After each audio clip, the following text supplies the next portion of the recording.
Hello guys, welcome to be educate. So CLAT examination जो है बहुत ज्यादा पास आ रही है और बच्चों के दिमाग में जो क्वेश्चंस है वो दिन ब दिन राइज होते जा रहे हैं। और उसमें से सबसे बड़ा क्वेश्चन जो है वो ये है कि इस साल पेपर पैटर्न चेंज हो गया है। अब 150 मार्क्स के बदले आपका पेपर 120 मार्क्स का आने वाला है। तो कट ऑफ्स क्या होंगे? एंड एक बहुत बड़ा मिथ है कि क्लैट एग्जामिनेशन जो है बहुत ज्यादा टफ एग्जाम है। आपको 1-2 साल की लंबी प्रेपरेशन करनी पड़ती है। आपको पूरा डेडिकेशन जो है देना पड़ता है। साथ ही साथ जो क्लैट के स्टूडेंट्स होते हैं वो अपनी बोर्ड एग्जामिनेशन दैट इज अपना 12th स्टैंडर्ड के लिए भी प्रेपरेशन करते हैं। तो कैसे हमारे टाइम को हम मैनेज करें? और ये एग्जामिनेशन टफ है तो क्या हम वेट करें कि हमारा बोर्ड खत्म हो जाए और उसके बाद हम इस एग्जाम को दें? तो बहुत सारे जो है ये चीजें दे आर ऑल मिथ्स अगर हम कंसिडर करें तो कि एग्जामिनेशन टफ है करके। आज हम इस मिथ को बस्ट कर देंगे कि किस तरीके से क्लैट एग्जामिनेशन की प्रेपरेशन जो है, अगर आप सही तरीके से सही गाइडेंस से अगर सिर्फ 4 मंथ्स में भी जो आपके पास बचे हुए हैं, इनफैक्ट इवन 3 और 2 मंथ्स में भी आप जो है अपनी प्रिपरेशन क्या कर सकते हो, स्टार्ट कर सकते हो। बट सिर्फ राइट स्ट्रैटेजी आपके पास होनी चाहिए इस एग्जामिनेशन को क्रैक करने की। ठीक है। सो सबसे पहली चीज, अभी बहुत सारे बच्चों ने जो है क्लैट की एग्जामिनेशन या तो जस्ट स्टार्ट करी है जो इस वीडियो को देख रहे हैं, या तो बहुत सारे स्टूडेंट्स ऐसे भी होंगे जिन्होंने पहले से प्रेपरेशन स्टार्ट कर दी है, उन्होंने मॉक टेस्ट अपीयर करना स्टार्ट कर दिया है। बट फिलहाल शायद ऐसा हो सकता है कि आपको मॉक टेस्ट में इतने अच्छे मार्क्स नहीं मिल रहे। कुछ बच्चे टेंशन ले लेते हैं कि मॉक टेस्ट में हमारा स्कोर अच्छा नहीं है, 20s या 30s में या 40s में है आउट ऑफ 120, तो it is not a good score. And time जो है अगर देखा जाए आइडियली तो लगता है 4 मंथ्स ही अभी बाकी है, 3 मंथ्स बाकी है। तो क्या हम कोप अप कर पाएंगे? सी वन थिंग जो हम सबको दिमाग में याद रखनी है कि जब कोई भी पर्सन की हम बात कर रहे हैं उसको स्टार्टिंग में सारी चीजें नहीं आती है। आप सारी चीजें कैसे सही कर सकते हो? With practice. एंड जब आप बिगिनर हो, जब आप कोई भी चीज की शुरुआत कर रहे हो, तब स्टार्टिंग में आपको एरर्स आएंगे, आप गलतियां करोगे। Let us take an example, जब हम स्कूल लाइफ में थे, बचपन में जब हम जूनियर सीनियर केजी में थे, तो A B C D ये अल्फाबेट्स लिखना, फिर नंबर्स लिखना, क्या हमने पहली बार में ही सीख लिया था? ए का कर्व डालना या बी में जो है उसको कर्व डाल के कंप्लीट करना? नहीं ना, it was a little tough. But हमने बहुत सारी प्रैक्टिस करी थी। एंड पेजेस के पेजेस हम लोग सिर्फ एक एक अल्फाबेट का लिखा करते थे when we were kids. And today we are all writing in a very good handwriting. Cursive में लिखते हैं कुछ लोग, कैलीग्राफी में लिखते हैं कुछ लोग, अदरवाइज भी मेजोरिटी ऑफ द लोगों की हैंड राइटिंग एटलीस्ट लेजिबल तो हो जाती है। तो ये सारी चीजें कैसे हुई? प्रैक्टिस से तो हुई। So nothing is impossible. फिलहाल आप एक बिगिनर हो जो क्लैट प्रिपरेशन स्टार्ट कर रहा है, या जिसने जस्ट थोड़े टाइम पहले स्टार्ट करी है। So this is the time. यहाँ पे आपको खुद को सबसे पहले तो ये चीज बोलनी है that you can achieve it, I can achieve it at any cost. आपका जो ड्रीम एनएलयू है उसमें आपको जाना है, तो सिर्फ एक चीज जो है आपको दिमाग में बिठा लेनी है, I can achieve it and I have the capability to do so. Exam tough नहीं होती है। जस्ट जो है एक मिथ बन चुका है कि ऑलमोस्ट 65,000 एप्लीकेंट्स होते हैं और जो सीट्स होती है वो 3,000 सीट्स ही है। See this is what is reality. अब एक चीज तो पक्की है कि यार एप्लीकेंट्स बहुत ज्यादा है और सीट्स कम है, तो सबको तो सीट मिल नहीं सकती। तो कुछ ही लोगों को मिलेगी। तो किसको मिलेगी? जो उन सीट्स को डिजर्व करते हैं, जिन्होंने मेहनत करी हुई है। दैट इज वाई ये एग्जामिनेशन जो है टफ बोली जाती है, बट जो पेपर आता है इट इज नॉट टफ। अगर सीट्स उतने होते जितने एप्लीकेंट्स है तो बात ही क्या होती, कोई टेंशन नहीं होता। हर कोई पर्सन जो क्लैट एग्जामिनेशन लिख रहा है उसको पक्की सीट मिल जाती थी। और क्लैट में ना गाइस कोई पासिंग मार्क नहीं है, मतलब आपको आउट ऑफ 120 मिनिमम आपको 40 लाना है तो ही आप पास रहोगे, ऐसा कोई भी रेस्ट्रिक्शन जो है वो नहीं दिया गया है।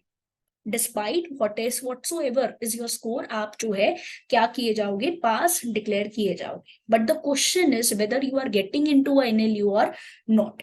तो यहाँ पे एग्जाम टफ नहीं है। सिर्फ एक चीज जो है आपको पता होनी चाहिए कि हम जो पढ़ाई करने वाले हैं या हम जो पढ़ाई कर रहे हैं, जो कंटेंट हम पढ़ रहे हैं वो राइट कंटेंट है। बहुत इंपॉर्टेंट है ये समझना कि एग्जाम हमसे क्या डिमांड करती है, किस तरीके के क्वेश्चंस एग्जामिनेशन में पूछे जाते हैं, क्या सिलेबस जो है कवर करता है। अब इसके लिए प्रीवियस ईयर क्वेश्चन पेपर्स को देखना, सॉल्व करना डेफिनेटली हमारे लिए काम की चीज है।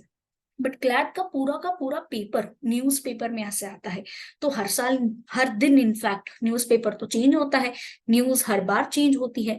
तो यहाँ पे डेली बेसिस पे न्यूज़पेपर रीड करना इज अ मस्ट, ताकि हमें एक आइडिया आए। सोर्स जो है हमें पता होना चाहिए जब हम प्रैक्टिस करते हैं, वो इंपॉर्टेंट होता है। बट अगर हमने सही सोर्स से पढ़ा है, सही बुक सही कंटेंट से पढ़ा है, important. Let us take an example. अगर मैं बात करूं लीगल की, कॉन्ट्रैक्ट लॉ की, अब कॉन्ट्रैक्ट लॉ तो कितना ज्यादा बड़ा है, तो क्या हमें पूरा का पूरा कॉन्ट्रैक्ट लॉ पढ़ना है? The answer is no. हमें सिर्फ एग्जामिनेशन की प्रिपरेशन करनी है। जीके करंट अफेयर्स में ले लीजिए, हिस्ट्री हो गया, ज्योग्राफी हो गया।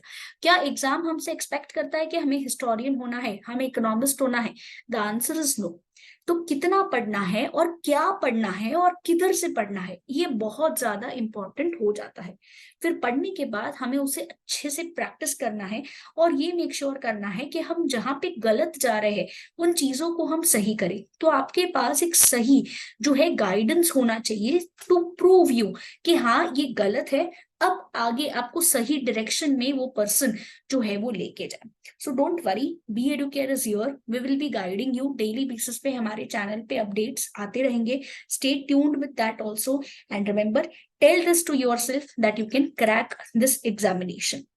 अब हम लोग बात करते हैं सिलेबस की और कौन से टाइप ऑफ क्वेश्चन पूछे जाते हैं। अब मैम आप कब से बोले जा रहे हो क्लैट एग्जाम टफ नहीं है करके, क्या प्रूफ है आपके पास कि क्लैट एग्जामिनेशन टफ नहीं है? प्रूफ मैं नहीं दे रही, प्रूफ खुद क्लैट कंसोर्टियम जो है वो दे रहा है। क्योंकि आज तक के जितने भी प्रीवियस ईयर के क्वेश्चंस पूछे गए हैं, सारे के सारे क्वेश्चंस बेसिक क्लास 10 सिलेबस में से पूछे गए थे। हाँ, थोड़ा सा ट्विस्ट है because as I told you, number of applicants बहुत ज्यादा है और सीट्स कम है, तो एक आपको लेवल सेट करना होगा, इसीलिए एक स्लाइड ट्विस्ट के साथ जो है आपका क्वेश्चंस को फ्रेम किया जाता है और आपको टेस्ट किया जाता है whether you are able to understand it और नॉट, दैट्स ऑल। अगर हम पिछले सालों के कुछ ट्रेंड्स को देखें तो ये साल जो 2024 का जो पेपर है, जो 3 दिसंबर को 2023 को आपका होने वाला है, ये भी एक्सपेक्टेड है कि पेपर आपका लेंदी होने वाला है एंड आपको पैरा बेस्ड क्वेश्चंस आने वाले हैं। ये कंसोर्टियम ने पहले ही बोल दिया है। एंड आपको 5 सेक्शंस है। तो ऑफिशियल सिलेबस का एक वीडियो ऑलरेडी हमारे चैनल पे है, लिंक मैं नीचे डिस्क्रिप्शन पे डाल दूंगी and you can watch that video also. अब समझ लेते हैं 5 सेक्शंस होते हैं, बट बिफोर दैट 5 सेक्शंस में से मैम एक बार बता दो सबका वेटेज कितना होता है ताकि हमें आइडिया आ जाए। ठीक है, 5 सेक्शंस होते हैं। इंग्लिश, उसके बाद होता है LR, GK, legal and quant. इसको समझना और याद रखना बड़ा सिंपल है। इंग्लिश का वेटेज 20%, एलआर का वेटेज 20%, जीके का वेटेज 25%, लीगल का वेटेज 25% एंड क्वांट का वेटेज जो है वो 10% होता है ऑफ द पेपर। अगेन कितने क्वेश्चंस एक्सपेक्टेड है इसका भी वीडियो मैंने ऑलरेडी यूट्यूब पे डाला हुआ है, वो आप देख सकते हो। This is just an overview कि क्या क्या परसेंटेज जो है, कितना सेक्शन का कितना वेटेज होने वाला है। तो सबसे पहले हम लोग बात करते हैं इंग्लिश सेक्शन की। यहाँ पे अनसीन पैसेजेस होंगे, जैसे 10th स्टैंडर्ड के बोर्ड्स में आते हैं वैसे ही, बट क्वेश्चंस डायरेक्टली नहीं पूछे जाते। मतलब ऐसा नहीं होगा आप जो आंसर चाहते हो वो आपको पैसेज में से ढूंढना है and then you have to tick the correct answer. No, थोड़ा सा जो है इनडायरेक्ट होगा। काफी सारे क्वेश्चंस जो है हिडन आइडियाज के ऊपर बेस्ड होंगे, जिसको हम अजम्पशंस बोलते हैं, जहां पे आपको थोड़ी सी कुछ न्यू इन्फॉर्मेशन जो है फाइंड आउट करनी होगी, जिसको हम इन्फ्रेंसेस बोलते हैं। और इंग्लिश लैंग्वेज का जो सेक्शन है, बहुत सारे इसमें पैसेजेस होते हैं और इसमें क्रिटिकल रीजनिंग बेस्ड क्वेश्चंस होते हैं। तो इसको प्रैक्टिस करना बहुत ज्यादा इंपॉर्टेंट है, तब जाके हम लोग इसको क्या कर पाएंगे, सॉल्व कर पाएंगे। इसीलिए MCQs is must for this. And एक जो है आपको दिमाग में फिट करना है कि डेली बेसिस पे you have to solve at least 2 और 3 पैसेजेस एंड आपको काम करना होगा। सी, अजम्पशंस, इन्फ्रेंसेस और कंक्लूजन टाइप ऑफ क्वेश्चंस ही आते हैं, तो आपको इसके ऊपर ही प्रैक्टिस करना है। एंड ये जो 3 टॉपिक्स आपको दिख रहे हैं, सिर्फ उसी पे ही आपको क्या करना है, ज्यादा मेहनत करनी है। ये क्लियरली स्किल्ड बेस्ड क्वेश्चंस होंगे। यहाँ पे आपका प्रैक्टिस से ही, सिर्फ प्रैक्टिस से ही आपका क्या हो जाएगा, एक्यूरेसी लेवल जो है बहुत ज्यादा इंप्रूव हो जाएगा। नेक्स्ट सेक्शन होता है जीके और करंट अफेयर्स का सेक्शन, जो 25% ऑफ वेटेज का होता है। जीके करंट अफेयर का सेक्शन अगर हम देखें तो आपको सिर्फ एक काम दिमाग में जो है वो बिठा के रखना है, that I have to do it daily, that you have to read daily newspapers and magazines. GK के जो कैप्सूल्स होते हैं वो अगर हम बात करें तो हम आपको प्रोवाइड करेंगे। There is a free content which is already available in our app. आप हमारे ऐप को डाउनलोड कर सकते हो, जहां पे आपको कुछ इंपॉर्टेंट टॉपिक्स की जो नोट्स है वो भी मिल जाएगी, जिससे आपका एक पर्टिकुलर एरिया का जो प्रिपरेशन है वो आसान हो जाएगा। अपार्ट फ्रॉम दैट, आप जो है एक चीज जो है, एक स्ट्रैटेजी यहाँ पे ये फॉलो कर सकते हो कि GK is a section where either you know it और यू डोंट नो इट। तो आप अपना टाइम जो है यहाँ पे बहुत ज्यादा बचा सकते हो, बिकॉज आरसी आपको आता है, बट आरसी में से रिलेटेड क्वेश्चंस होते हैं, आरसी में से आपको क्वेश्चंस नहीं पूछे जाते हैं। So one thing keep in mind is कि जीके करंट अफेयर सेक्शन ना आपका बूस्टर सेक्शन होने वाला है, because either you know it और you don't know it, you don't have to calculate. फिर आपको समझ में आएगा कि नहीं, मैंने कहीं पे तो गलती की है। लेट अस से if a question is asked who is the vice president of India, the correct answer is mister Jagdeep Dhankhar. तो अब अगर आपको आता है तो सीधा मार्क करो, otherwise you will have to skip to the next question. So ये बहुत कम टाइम में आपको बहुत ज्यादा मार्क्स देगा, बिकॉज इसका जो वेटेज है वो बहुत ज्यादा है। एंड अगर आपको जो है आंसर आता है तो ज्यादा सोचने की जरूरत नहीं है, सीधा करेक्ट आंसर को मार्क करो and move on to the next questions. एक चीज, जो लास्ट 6 मंथ्स के करंट अफेयर्स है बहुत ज्यादा इंपॉर्टेंट होते हैं, और स्कूल लेवल का स्टैटिक जीके जो है आपको आना चाहिए। दैट इज आपको basic history, geography and economy जो है बेसिक चीजें आनी चाहिए। इसमें करंट अफेयर और स्टैटिक दोनों के बेसिस के ऊपर जो है आपको क्वेश्चंस पूछे जाते हैं। ठीक है, एंड रिमेंबर वन थिंग, जो आपको आरसी जीके करंट अफेयर्स में आएगा, it is very less helpful, जो आपको आंसर्स दिलाने में हेल्प करेगा। यहाँ पे आपको जो है स्पेसिफिकली हेल्प आउट क्या करेगा कि आपको स्पेसिफिकली प्रैक्टिस और रीडिंग द न्यूज़पेपर्स जो है will help you out. Next हम लोग आगे बढ़ते हैं लीगल रीजनिंग वाले सेक्शन में। लीगल रीजनिंग का सेक्शन जो है अगेन 25% जो है आपका वेटेज होल्ड करता है। अब यहाँ पे स्टूडेंट्स जो है सबसे ज्यादा घबराते हैं, बिकॉज जो क्लैट एग्जामिनेशन है, लॉ एंट्रेंस एग्जामिनेशन है, इसमें तो प्रेपरेशन तो भाई तगड़ी करनी पड़ेगी। लीगल का सेक्शन है, बड़ा डर सा लगता है यार, ये सबसे इंपॉर्टेंट सेक्शन है। प्लस अगर क्लैट एग्जामिनेशन में लेट अस से आपका और किसी और का स्कोर सेम आता है, तो रैंक कैसे बेसिस पे डिसाइड होगा? रैंक फर्स्ट होगा एज वाइज, सेकंड आपका लीगल रीजनिंग का जो सेक्शन है उसका मार्क्स कंसिडर किया जाएगा। सो डेफिनेटली ये सेक्शन इंपॉर्टेंट है हमारे लिए। तो यहाँ पे कौन से टाइप ऑफ क्वेश्चंस पूछे जाते हैं? You are expected to have the facts और प्रिंसिपल्स जो है, जो आपको पैसेज में दिए गए रहेंगे उसी में से आते हैं। टॉपिक्स जिससे आपको थरो होना है वो है constitutional laws, legal magazines, contract और टॉट्स। यहाँ पे डेफिनेटली आपको हार्डवर्क रिक्वायर्ड है, बिकॉज लीगल एक ऐसा सेक्शन है जिसको आज तक आपने कभी नहीं पढ़ा है। और ये जीके करंट अफेयर्स जैसा नहीं है कि न्यूज़पेपर पढ़ लो, सेक्शन की प्रिपरेशन जो है होती जाएगी।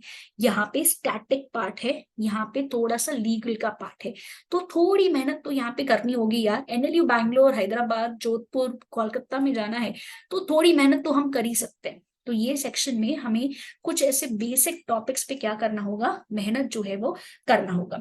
प्रैक्टिस बहुत सारी करिए, अलग अलग लीगल बेस्ड के जो पैसेजेस आते हैं अलग अलग बुक्स में से जो है आरसीज, उसको सॉल्व करिए and you will be able to crack it. अगर हम पिछले साल की बात करें तो क्लैट ने अपना जो लव है specifically for the torts and criminal law, यहाँ पे उसका लव थोड़ा सा डाइवर्ट हो गया था, और हमें लास्ट टाइम एग्जामिनेशन में देखने को मिला कि कॉन्स्टिट्यूशन को भी क्वेश्चन पेपर में अच्छी खासी जगह दी गई थी along with the international law and family law. ये एक चेंज लाया था कंसोर्टियम ने, एक सरप्राइज लाया था कि हम सिर्फ आपको 2-3 इंपॉर्टेंट कंसेप्ट में से नहीं पूछते, there are other concept also जिसमें से हम आपको पूछ रहे हैं। So it was a very delightful scenario जहाँ पे थोड़े से दूसरे टॉपिक्स भी पूछे गए थे। So this year also you can expect these topics only. एक चीज, as I told you, legal में सबको डर लगता है, and again with proof, because we are all law students, we need evidences also. ये आपको जो पिक्चर दिख रहा है, this picture is of the consortium website. Consortium का वेबसाइट आपको क्लियरली बोलता है you will not require any prior knowledge of law to attempt the questions in this section. ठीक है, ये आपको क्लियरली बोल दिया है। तो मैम फिर यहाँ पे प्रैक्टिस कैसे करना है, एंड अगर प्रायर नॉलेज रिक्वायर्ड नहीं, अभी अभी आपने बोला कॉन्स्टिट्यूशन, क्रिमिनल, टॉर्ट्स पढ़ना है करके, तो फिर कंफ्यूजन कंफ्यूजन कंफ्यूजन। सिंपल सा चीज है कि अगर कोई चीज के बारे में आपको थोड़ी इंफॉर्मेशन पहले से है, तो आपको वहां पे ज्यादा टाइम सोचने की जरूरत नहीं पड़ेगी, बिकॉज हमारे पास टाइम कंस्ट्रेंट है, 120 मिनट है हमारे पास, 120 हमारे पास क्वेश्चंस है जो हमें सॉल्व करने हैं, प्लस इसी में हमें आरसी भी पढ़ना है, और एक एक आरसी अप्रोक्सीमेट 450 वर्ड्स का आता है। तो टाइम कंस्ट्रेंट बहुत है। तो अगर कुछ चीजें की तैयारी, हम बेसिक चीजें अगर पहले से करके गए, तो this will definitely help us in the examination. Remember one thing, CLAT एक ऐसा एग्जामिनेशन है जो डिजाइन किया गया है ताकि आपका एप्टीट्यूड और स्किल्स जो है, जो नेसेसरी है लीगल एजुकेशन के लिए, उसको टेस्ट किया जाए। आपका प्रायर नॉलेज टेस्ट करने के लिए ये एग्जामिनेशन बेस्ड है ही नहीं। ठीक है, जो स्किल्स रिक्वायर्ड होती है, दैट इज रिसर्च स्किल्स हो गया, एनालिटिकल स्किल्स हो गया, अपार्ट फ्रॉम दैट अगर हम बोले तो लॉजिक कुछ कुछ चीजों में लगाना, ये कुछ स्किल्स जो है आपकी पेपर में क्या करी जाएगी, टेस्ट करी जाएगी। प्लस आप प्रेशर कितना हैंडल कर सकते हो, on how to handle pressure, ये आपका क्या किया जाएगा, टेस्ट किया जाएगा। That is the only aim of this examination. Next section आता है लॉजिकल रीजनिंग का, जहां पे आपको क्वेश्चंस जो है वो क्रिटिकल रीजनिंग के ऊपर होंगे, arrangements, puzzles, blood relations, coding, decoding etcetera. तो ये कुछ ऐसे टॉपिक्स है, again we have already come up with video के एलआर की प्रेपरेशन जो है वो किस प्रकार से करनी है। इस वीडियो को डेफिनेटली आप लोग देख लीजिए। एंड रिमेंबर वन थिंग, चाहे कोई भी सेक्शन हो, lot of practice is required, ताकि आप इन टाइप ऑफ क्वेश्चंस को क्या कर सको, सॉल्व कर सको। नेक्स्ट जो आखिरी सेक्शन है, क्वांट का सेक्शन है, 10% का पेपर जो आता है यहाँ पे। अब एक मिस्टेक जो 99% ऑफ स्टूडेंट्स करते हैं, वो ये है कि उन्हें लगता है कि क्वांट में मैथ्स है, और मैथ्स से कुछ बच्चे बहुत डरते हैं। तो उन्हें लगता है कि यार ये ना बहुत डिफिकल्ट होगा, अब हमें ना इसे अटेम्प्ट ही नहीं करना है, या तो कुछ कुछ ही अटेम्प्ट करेंगे नेगेटिव मार्किंग के डर से। ऐसा नहीं करना है। सी, क्वांटिटेटिव टेक्निक्स रिलेटिवली इजी होता है, सारे क्वेश्चंस जो है वो डिफिकल्ट नहीं होते हैं, और आपको क्लास 10 लेवल का ही पूछा जाता है गाइस। क्लास 10 आपका ऑलरेडी हो गया है, उसी बेसिस पे आपको क्वेश्चंस जो है वो पूछा जाएगा, और टॉपिक्स जो है वो इन्वॉल्व होते हैं परसेंटेज, प्रॉफिट एंड रेशियो के ऊपर। एंड साथ ही साथ इसका सबसे बड़ा एडवांटेज ये है कि ये लेंथी नहीं होता है। आपका जीके का सेक्शन, लीगल का सेक्शन, इंग्लिश का सेक्शन एंड एलआर का सेक्शन बहुत लेंदी होता है, एंड उसके बाद जो है इसका वेटेजेस इसीलिए इतना ज्यादा है। बट क्वांट जो है इट इज वेरी लेस लेंदी, काफी कम जो है इसमें कंटेंट होता है, और रिलेटिवली इजी हो जाता है। So please try to make sure कि आप इस पर्टिकुलर सेक्शन को बहुत ज्यादा अच्छे से प्रैक्टिस कर रहे हो। Plus this is already something which you have done in your class 10। Just regular basis पे प्रैक्टिस करना है, मेक श्योर करो रेगुलर बेसिस पे इसके 2 या 3 आरसी प्रैक्टिस कर रहे हो, and you will get a hang of this particular section. ठीक है, सो वन थिंग जो आप कर सकते हो वो ये है, सबके पास स्मार्टफोन है, लैपटॉप है, जिससे आप इस वीडियो को भी देख रहे हो। दिमाग में ये फिट करके चलो कि क्लैट एग्जामिनेशन अगर मुझे क्लियर करना है, तो मैं सिर्फ बुक्स से क्लियर नहीं कर पाऊंगा, मैं कंसेप्ट्स को अगर समझ भी लिया फिर भी मैं अच्छे से क्लियर नहीं कर पाऊंगा, मैं अपने ड्रीम एनएलयू बैंगलोर हैदराबाद में नहीं जा पाऊंगा। यहाँ पे जाने के लिए आपको क्या करना है, जितने ज्यादा एमसीक्यूज हो सके उतने ज्यादा एमसीक्यूज सॉल्व करने हैं, जितने ज्यादा मॉक टेस्ट हो सके उतने सॉल्व करने हैं। There is no such maximum limit, okay, कि मैक्सिमम 20 कर लिए बस हो गया क्लैट की प्रिपरेशन, हम कॉन्फिडेंट है कि हम क्लैट क्रैक कर लेंगे। नहीं, 10 सॉल्व करो, 20 सॉल्व करो, 30 सॉल्व करो, 50 सॉल्व करो, देयर इज नो लिमिट, 100 भी सॉल्व करो, no limit of this, of solving the mock test. साथ ही साथ ये कंसेप्ट्स को क्लियर करने के लिए एक चीज टॉपिक वाइज टेस्ट जो है देते चलो। ये टॉपिक वाइज टेस्ट आपको सारे सब्जेक्ट्स में नहीं लगते हैं, ये स्पेसिफिकली आपको लगते हैं लीगल में, क्वांट में एंड एलआर वाले सेक्शन में, ठीक है। तो यहाँ पे ये चीज दिमाग में फिट करके चलो कि ये कुछ सेक्शंस अगर हमसे टॉपिक वाइज टेस्ट मांग रहे हैं तो इन सेक्शंस का टॉपिक वाइज टेस्ट भी क्या किया करो, सॉल्व किया करो। उसके लिए बी एडुकेयर लेके आया है आपके लिए एक open mock test, this is open for everyone. Offline mock test होगा जहाँ पे हम आपको ओएमआर शीट देंगे, पेपर करेक्शन भी होगा। ये न्यू पेपर पैटर्न पे बेस्ड है जहाँ पे आपको 120 क्वेश्चंस जो है दिए जाएंगे every second and fourth week of every month में होता है। तो यहाँ पे कॉस्टिंग जो है एक मॉक के लिए 250 रुपीज है and 10 mocks if you want to appear तो उसका प्राइस है 2000 रुपीज, ठीक है। तो आप हमें इस नंबर पे कांटेक्ट कर सकते हो for more information. Regular basis पे मॉक टेस्ट देना इंपॉर्टेंट है और रिमेंबर के एप्लीकेंट्स बहुत ज्यादा है, 65,000 एप्लीकेंट्स है। तो कुछ बच्चों ने प्रेपरेशन ऑलरेडी स्टार्ट कर दी है, as you can see it in this photograph also. So if you want to come in the top 100 and top 500 तो रिमेंबर इसी टाइम पे आपका प्रैक्टिस जो है वो स्टार्ट हो जाना चाहिए। कंपटीशन हाई है और हम इसको तोड़ के रख देंगे। एग्जाम के लिए जो है हमें खुद को गेयर अप कर लेना है, बिकॉज एग्जाम बहुत ज्यादा दूर भी नहीं है। एग्जाम जो है हमारा कब है, 3 दिसंबर को है 2023 को, पास में है। प्लस इसमें आपका जो है बोर्ड्स का भी आपको प्रेपरेशन करना है, तो आपको टाइम मैनेजमेंट बहुत ज्यादा अच्छे से करना है, ठीक है। टास्क कुछ कुछ दिमाग में रखो प्रेपरेशन के लिए जो आपको घर पे करने हैं। कंसेप्ट्स आप समझ लो, जो भी कंसेप्ट्स है for that you have to just read the content जो है आपका राइट होना चाहिए। फिर newspaper reading as I told you regular basis पे होना चाहिए और रोज का रोज एमसीक्यू होना ही चाहिए। और आपका टास्क 4 होगा कि मॉक टेस्ट दो और समझो कि कोर एरियाज मतलब आपके स्ट्रेंथ एरियाज क्या है और आपके वीक एरियाज कौन से है। ये डेली जो है आपका क्या होगा, टास्क होगा। डेली के 4 टास्क खुद को दे दो, पढ़ाई करो, न्यूज़पेपर पढ़ो, एमसीक्यूज प्रैक्टिस करो और फिर देखो कहाँ पे हम गलत गए, कहाँ पे हम सही गए, और गलत चीजों को प्रैक्टिस और ज्यादा करो और फिर I can guarantee you that you are reaching your dream NLU. So keep this in mind. अब आ जाते हैं एक्सपेक्टेड कट ऑफ्स के ऊपर कि क्या होने वाले हैं, बिकॉज पेपर जो है आपका वेटेज कम हो चुका है। तो expected cut offs for the CLAT 24 आवर के एनएलयू बैंगलोर हैदराबाद जो है आपसे 100 प्लस जो है उसका एक्सपेक्टेशन है कि होगा cut off. And other top NLUs जैसे कि NLU Kolkata, Jodhpur and Bhopal 95 plus cut off हो सकता है।